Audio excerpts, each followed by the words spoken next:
భయపడి బాధపడి ఐఐటీలో అనుకున్న స్థానం రాక, అయితే ప్రేమించిన అమ్మాయి దొరక్క సీలింగ్ ఫ్యానాయ విద్మహే చిన్మయి కంఠాయ ధీమహి అండం కాదండి. అది కాదు మృత్యువుకి సిద్ధం అవడం అంటే. తన్నో మృత్యు ప్రచోదయాత్ ఉంటుంది ఇక్కడ. దానికోసం కాదు ఇక్కడ. మృత్యువునైనా లెక్క కొనకపోవడం అంటే జీవితంలో ఎన్ని కష్టాలనైనా భరించగలగడం. అన్నిటికంటే గొప్ప కష్టం మృత్యువే. ఇంకా అది వచ్చే కష్టాలు లేవు, సుఖాలు లేవు ఇక్కడ. వెల్కమ్ టు డెత్ అన్నాడు ఆయన. తీసుకెళ్ళవయ్యా భగవంతుని, ఇదే ఆలస్యం అన్నాడు ఆయన. అలాంటిది ఆయన కవిత్వం అన్నాడు ఆయన. అలాంటిది ఆయన కవిత్వం. అందుకే ఒత్తిడి తగ్గాలి అంటే రవీంద్రనాథ్ ఠాగూర్ జీవన శైలి ప్రధానం. లైఫ్ స్టైల్ అంటూ ఉంటాం ఈవేళ మనం. ఏమిటండి ఆయన జీవన శైలి? ఒక నోబెల్ బహుమతి గ్రహీత ఎలా ఉంటాడమ్మా ఈవేళ? ఎవరికైనా వస్తే ఎంత పోజు కొట్టేస్తారు. నోబెల్ బహుమతి వరకు ఎందుకండి, ఊరికే ఏదన్నా లైఫ్ అచీవ్మెంట్ అవార్డు అని ఒక చిన్న సంస్థ వాళ్ళు మనకి ఏదైనా ఇచ్చేస్తే ఇంకా దానికి మళ్ళీ మర్నాడు పేపర్ల నిండా ప్రచారం, టీవీల నిండా ప్రచారం, ఫేస్బుక్ల నిండా మనమే ప్రచారం. మళ్ళీ ఈ వచ్చినందుకు మరొకరు సన్మానం, వారు సన్మానం చేసినందుకు మరొకరు సన్మానం. ఓ ఏడాది పాటు ఈయనకి సన్మానాలే సరిపోయాయి. ఇంత చేస్తే ఓ పల్లెటూరు వాళ్ళు ఈయనకి ఏదో అవార్డు ఇచ్చారు. దానికి ఈయన సన్మానాలు అయిపోయినాయి ఇక్కడ. మళ్ళీ ఇందులో దండలు కానీ ఈయనే డబ్బులు ఇస్తాడు ఇక్కడ. ఒకటి సన్మానం జరుగుతుంటే దండలు వేసారట. అప్పటికి 50 60 వేశారు. ఈయన మొహంలో ఎక్కడ నవ్వు లేదు, ఏడు మొహంలో ఉన్నాడు ఈయన. 50 దండలు వేసాం, దండల సన్మానం జరుగుతుంటే నవ్వాలి కదా అని చెప్పి ఆయన పాపం పక్కనుండే అసిస్టెంట్ లాంటి వాడు ఒకడు వచ్చి, ఏంటి గురువు గారు మీరు నవ్వట్లేదండి, కెమెరా వాళ్ళు అడుగుతున్నారు, బోళ్ళు దండలు వేశారు. ఉండా దండలు అంటావు, 100 దండలకు 70 ఇచ్చావు, డబ్బులు ఇచ్చాం, 72 పడ్డాయి ఇప్పటికన్నట్టు. వాడు 100 దండలకు ఆశ లేనిదే అభివృద్ధి లేదు అనే మాట భౌతికంగా పనికొస్తుందేమో కానీ నైతికంగా ఆశ నాశనం చేస్తుంది మనని. ఆధ్యాత్మికంగా పరమ పనికిమాలిన మాట ఏమిటంటే ఆశ లేనిదే జీవితం లేదు. ఆశ భౌతిక అభివృద్ధికి మాత్రమే పనికొస్తుంది. ఆధ్యాత్మికంగా నువ్వు అభివృద్ధి చెందాలి, పడుకోగానే నిద్ర పట్టాలి, మోక్షం రావాలి, జ్ఞానం రావాలంటే అన్ని ఆశలు వదిలేయాలి. నాకేం అక్కర్లేదు అనుకున్నవాడు సుఖంగా ఉంటాడు.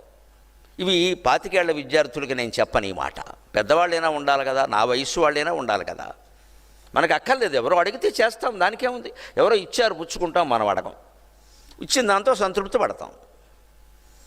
ఇదే ఆయన చేశాడు. విశ్వవిజేతయై విభవ వీధులలో విహరింపగలిగి. అందుకే సాగర ఘోష కావ్యంలో చాలా ఆనందంగా కీర్తించాను ఆ మహానుభావుని నేను. 7వ ఆశ్వాసంలో విజ్ఞాన యోగంలో ప్రత్యేకంగా ఉంటాయి. ఆయన విశ్వమంతా ప్రకీర్తించేటువంటి బహుమతి పొంది కూడా, పెద్ద పెద్ద సన్మానాలు అందుకోగలిగి కూడా, తాను అశ్వము వీడి గుర్రం మీదనే పరిగెట్టిన, గుర్రాలు నాకు అవసరం లేదన్నాడు. స్వేచ్ఛయను ఆవును, స్వేచ్ఛ అనేది ఒక గోవు ఆయన దృష్టిలో, ఆవు. ఆయన గోవుని స్వేచ్ఛగా విహరింపజేశాడు. ఎక్కడ? శాంతినికేతనమునన్. మన జీవితం శాంతినికేతనంలో విహరించే గోమాత కావాలి మిత్రమా, గోమాత కావాలి మన జీవితం. అడవులో క్రూర జంతువుగా మారి లేళ్లని నరికి చంపుకు తినే పులిగా ఉండకూడదు మనం. అది స్వేచ్ఛ కాదు మనకి. పులికుండే స్వేచ్ఛ కల్లా ఆవుకుండే స్వేచ్ఛ చాలు. అది కూడా శాశ్వతమైన శాంతిమయ శాద్వల భూములలోన శాశ్వతమైన శాంతి కావాలి. అది కూడా శాద్వల భూములు అంటే పచ్చగడ్డి బాగా పెరిగిన భూములు. ఆవు విహరించేది అక్కడేగా. ఆ పచ్చగడ్డి నేలల్లో విహరించగలిగితే చాలండి. అదెంత గడ్డి తింటుందండి? కొద్దిగా తింటుంది. అది తిన్న గడ్డి మళ్ళీ మర్నాటికే పెరుగుతుంది. ఏం నష్టమేం లేదు అక్కడ. ఎన్ని పచ్చిక మైదానాలు ఉన్నా, ఎన్ని 100 గోవులు మేసినా ఈ దేశంలో ఎప్పుడు గడ్డి లోటేమీ లేదండి. బోల్డ్ గడ్డి ఉంది. అందుకే ఆఫీసుల్లో కూడా అడ్డమైన గడ్డి తినేవాళ్ళు ఉంటారు కొందరు. మన జీవితాన్ని ఆశ అనేటువంటి ఆశాశ్వపు కళ్ళెములు బిగిసి, గుర్రం మీద వెళ్ళినా పర్వాలేదు, ఆశ అనే గుర్రం మీద వెళ్ళచ్చు, కానీ దాని కళ్ళెం మన చేతిలో ఉండాలి మిత్రమా. ఐఐటి చదువుతున్న విద్యార్థినులు గుర్తుపెట్టుకోండి, నీ జీవితపు కళ్ళెం నీ చేతుల్లో ఉండాలి. ఎప్పుడు నీ మనస్సు గాడి తప్పుతుందో అప్పుడు ఆ కళ్ళె మీద బిగించలాగాలి. వెనక నోరు మూసుకో, చెప్పినట్టు విను అని చెప్పాలి మన మనస్సుకు మనమే. అంతేగాని నా మనస్సులో ఏదంటే అది అయిపోవాలి, లేకపోతే నేను ఉండలేనంటే ఏదంటే అది అవుదామా, అడ్డగాడిది అవుతావు ఖచ్చితంగా. మనసులో ఏదనుకుంటే అదే పోవడమేంటండి? మనసులో వచ్చేవన్నీ మంచి ఆలోచనలా? బుద్ధి లేదా? మనసులో వచ్చిన ఆలోచనని బుద్ధితో, చిత్తంతో, హృదయంతో 3 వడపోతలు పొయ్యాలండి. 3 వడపోతలు. మనస్సు అంటే సంకల్పాత్మకం మనః. అనేక రకాల సంకల్పాలు వస్తూ ఉంటాయి. ఆ దశలో దాని పేరు మనస్సు. జాగ్రత్తగా గమనించండి ఈ విషయాన్ని విద్యార్థులు ప్రధానంగా. అప్పుడు కొంతసేపు తర్కించాక, అవునా కాదా, మంచిగా చెడ్డా, చేద్దామా వద్దా అని అనుకున్నాక బుద్ధి ఒక నిర్ణయానికి వస్తుంది, చేసేద్దాం అని. అది నిశ్చయాత్మిక బుద్ధికి. ఆ నిశ్చయాత్మకమైన బుద్ధితో కూడా మనిషి ఆగడు. దాన్ని ఏం చేస్తాడు? ఈ చేసిన పని స్టోర్ రూములో పెడతాడు, నిలవ జ్ఞాపకంలాగా. ఆ స్టోర్ రూమే చిత్తం. చిత్తం అందుకే తెలుగులో గమనించండి, తాకిన తావత్తు. ఆ తావత్తు ఎలా ఉంటుంది? తలుపు గడియలా ఉంటుంది, అది లెక్క. అదే స్టోర్ రూమ్లో పెట్టి తాళం వేసాడు, గడి వేసాడు, చిత్త. లేకపోతే తావత్తు తీసేయండి, చిత్.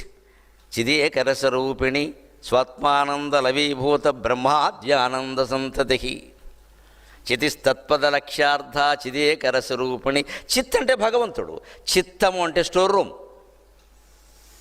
భగవంతుడు మనకి ప్రత్యక్షం కావాలి అంటే, మనశ్శాంతి కావాలి అంటే స్టోర్ రూమ్లో ఏం పెట్టకూడదండి. జ్ఞాపకాలు ఎప్పటికప్పుడు వదిలేయాలి. విద్యార్థులు చదివిన పాఠాలు జ్ఞాపకం ఉంచుకోవాలి. వాళ్ళు విద్యార్థులు కాబట్టి 70 ఏళ్ళు దాటే ఎన్ని మర్చిపోతే అంత మంచిది. కన్న కొడుకుని గుర్తుపట్టలేకపోతే 80 ఏళ్ళ అమ్మయ్య గొడవ వదిలిపోయింది అనుకోవాలి. ఊళ్ళో చేసిన బాకీలన్నీ మర్చిపోతే ఇంకా మంచిది, ఇవ్వక్కర్లేదు. ఇంకా మంచిది, ఇవ్వక్కర్లేదు. ఒకడు బాగా ఊరంతా బాకీలు చేసి చచ్చిపోయి పాపం రుణాలు తీర్చుకోలేక నానా ఇబ్బంది పడుతూ పక్క మిత్రుడిని ఒకని సలహా అడిగేటి, ఏం తలనొప్పి అయిపోతుందిరా రోజు ఇంటి ముందు వచ్చి కూర్చుంటున్నారు అంటే, ఆయన బాగా మిత్రుడు కావలసిన అందుకుని సలహా ఇచ్చాడు. ఏం పెద్ద విషయం ఏం లేదురా, నీకు ఏదో పిచ్చి ఎక్కినట్టు నటించు, ఎవడొచ్చినా సరే అబ్బబ్బే అబ్బబ్బే అబ్బబ్బే అను, ఇంకేం అనుకో. తెలుగులో అబ్బబ్బే అలాగే వచ్చింది. మన ఏదైనా అబ్బబ్బే ఏం లేదా, అబ్బబ్బే ఎక్కడదండి. ఆ తెలుగు మాటలు బ్రర్ అన్నట్టే ప్రతిదానికి అర్థం ఉంటుంది. అబ్బబ్బే అబ్బబ్బే అనమన్నట్ట. అందుకని ఈయన అలా అడుగు మీద కూర్చొని ఎవరన్నా ఏమయ్యా నా 1000 రూపాయలు అబ్బబ్బే అబ్బబ్బే అబ్బబ్బే అబ్బబ్బే అనేవట్ట. వీడికి పిచ్చెక్కిందని వెళ్ళిపోయాడు. తర్వాత ఓ 15 రోజులు ఇలాగే వీడు మొత్తం అందరి బాకీలు ఎగ్గొట్టాడు, సుఖంగా ఉన్నాడు. తర్వాత ఈ సలహా ఇచ్చిన వాడు ఉన్నాడా, వీడికి కూడా వీడు 1000 రూపాయలు ఇవ్వాలి. వాడి దగ్గర తీసుకున్నాడు. అందుకని వాడు వచ్చి నా బాకీ అన్నట్టు బెబ్బే బెబ్బే బెబ్బే అన్నట్ట. అయిపోయిందా, నీ సలహా నీకు ఇచ్చాడు వాడు. ఇప్పుడు అందరికన్నా బెబ్బే అన్నవాడు నీకు అన్నాడు, నీకు బెబ్బే నీ అబ్బకి బెబ్బే అన్నాడు వాడు. అంతే, ఒక మాట నేర్చుకుంటూ అయిపోయాయి. దాన్ని ఎక్కడికక్కడ వదిలేయగలగాలి విషయాన్ని. ఒక పరీక్ష రాశాం, దాని గురించిన చింత వదిలేయి. ఎందుకు ఆలోచిస్తున్నావు ఎన్ని మార్కులు వస్తాయని? ఎన్ని మార్కులు వస్తాయని నువ్వు ఆలోచించినా అన్ని రావాలని అక్కడ ఏం లేదు మిత్రమా. పరీక్ష అయిపోయింది. మార్కుల గురించి అయినా దేనికి పరీక్షకు ముందు ఆలోచించు, వెనక అయిపోయాక ఎందుకు? ఒక ఉపన్యాసం ఎలా చెప్పాలి అనే విషయాన్ని ఉపన్యాసానికి ముందు ఆలోచించాలి, కానీ అయిపోయాక ఇలా కాదు అలా అది ఇప్పుడు ఉపయోగపడదు. ఇంకా మళ్ళీ పిలిస్తే అప్పుడు ఆలోచిద్దాం, పిలవకపోతే గొడవలేదు. ముందు తయారయ్యే అవకాశం లేదు.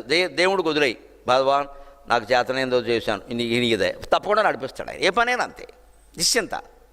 నీకు నిశ్చింత చారిటబుల్ ట్రస్టే, సుఖంగా ఉండొచ్చు. ఆయన ఆశాశ్వపు కళ్ళెములను బిగిసి, ఆశ అనే అశ్వం కళ్యాలు ఆయన చేతుల్లో పెట్టుకున్నాడు. అందుకే విశ్వకవి రవీంద్రనాథ్ ఠాగూర్ ఇక్కడ శాంతినికేతనం అనే చిన్న పాఠశాల స్థాపించి అక్కడ పిల్లలకి స్వేచ్ఛగా వాళ్ళకి కావలసిన కళలన్నీ నేర్పుకుంటూ ఇక్కడే ఉన్నాడు తప్ప ఒక యూనివర్సిటీ ప్రొఫెసర్ అవుదామని ఆయన ప్రయత్నం చేయలేదమ్మా. అటువంటి ఆశలు విడిచిపెట్టి శాంతిమయంగా విద్యార్థులందరూ ఏ రంగంలో కృషి చేస్తున్నారో ఆ రంగం యొక్క ప్రజ్ఞని మీ సొంత ఊళ్ళో కనుక వినియోగించగలిగితే మీరందరూ దేశానికి సేవ చేసిన వాళ్ళు అవుతారు. మీరందరూ దేశానికి సేవ చేసిన వాళ్ళు. మీరు అగ్రికల్చర్లో ఐఐటి చేయొచ్చు, కంప్యూటర్ టెక్నాలజీలో చేయొచ్చు, ఇంకెందులోనూ ఆర్టిఫిషియల్ ఇంటెలిజెన్స్లో చేయొచ్చు, ఎందులోనైనా చేయండి. అది ముందు నీకేం ఉపయోగపడింది, నీ కుటుంబానికి ఏం ఉపయోగపడింది, నీ గ్రామానికి ఏం ఉపయోగపడింది, అనంతరం నీ దేశానికి ప్రపంచానికి ఎంత పెంచితే అంత మంచిది. ఎంత పెంచగలవో అంత పెంచు. ముందు నీకు ఉపయోగపడిందా, నీ జీవితం బాగుందా, శాంతిగా ఉన్నావా? ఇవాళ అది కొరవయ్యే ఒత్తిడి వస్తుందండి. ఒత్తిడి ఎందుకు వస్తుందో ఆలోచించండి. ప్రధానంగా 4 కారణాలు ఉంటాయి ఒత్తిడికి. ఐఐటి విద్యార్థుల వయస్సులోకి వెళ్ళి నేను చెబుతున్నా. 1 ఒంటరితనం.